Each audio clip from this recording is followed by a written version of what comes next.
may be the one that makes this to you, but God's not going to give you that thing you're begging and crying over.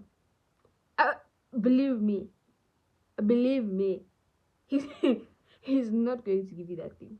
You're there crying and begging on your knees. Oh, you know what it shows when you do something like that, right? When you're begging and crying and asking God, please give me this thing. You're even arguing, you're even getting upset with him when he doesn't give you. You know what it shows? It shows that you have this little faith in him. That you don't believe that God can give you something so much better than that. That you think that God is only able of giving you that one thing that you have to be so desperate to get. That thing that doesn't even want you. You're there crying. You're there like, God, no. It shows, like, actually speaking, it shows that you don't believe in God and you don't believe in his capabilities. You don't believe that, you're doubting him.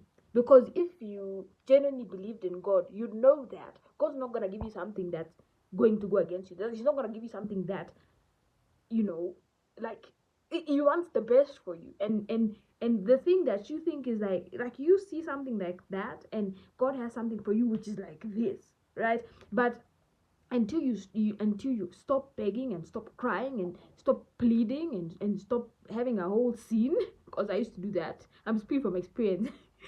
That's why the description sounds so personal experience. But until you stop doing that, God will not. Is it literally, you understand when, like, you're praying for something and he's just looking at you like, I'm like, it's not happening. Like, one of those ones where it's like with your parent, or your parents like, I already said no, you can't go for this party. Why are you still asking me?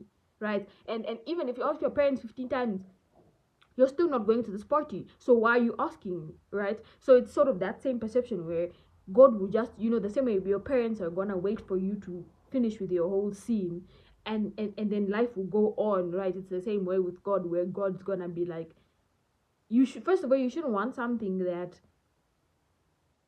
literally is controlling you, because you should be able to, you see an opportunity and you're like, wow, this is a great opportunity, but you should be able to walk away from that opportunity when it's necessary, or you should be able to be okay with not having it, because you know that God is going to provide. But when you don't, you're pleading and you're crying and you're, God, what you're showing is that you don't believe that God will provide for you.